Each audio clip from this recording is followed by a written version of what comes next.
ពិធីបើកព្រះនេត្រនាគរូបសំណាកនាគព័ន្ធស្ថិតនៅភូមិនគរបាជ័យ ខូបអំពើ ស្រុកកំពង់សៀម ខេត្តកំពង់ចាម។ នាព្រឹកថ្ងៃទី 1 ខែឧសភា ឆ្នាំ 2026 ត្រូវនឹងថ្ងៃសុក្រ 15 កើត ខែពេញបូរមី ខែពិសាខ ឆ្នាំមមី ពុទ្ធសករាជ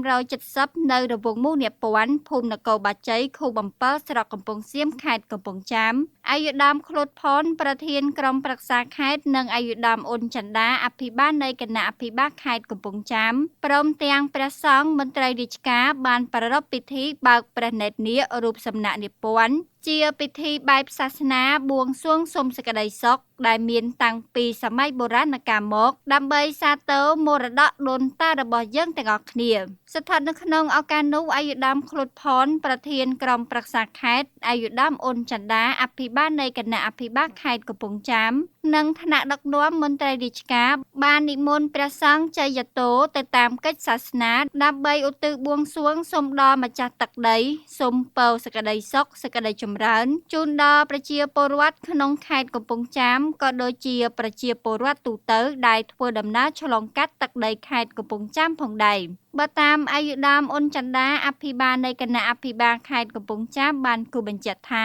រូបសំណាកនាគព័ន្ធនេះគឺជាសំណង់ប្រវត្តិសាស្ត្រដែលតំណាងឲ្យអត្តសញ្ញាណរបស់ខេត្តកំពង់ចាម សមិទ្ធផលនេះបានសាងអំពីស្ពាន់សុទ្ធទម្ងន់ 8 តោន កម្ពស់ 10 ម៉ែត្រ បូកទាំងជើងទម្រ 3 ម៉ែត្រផង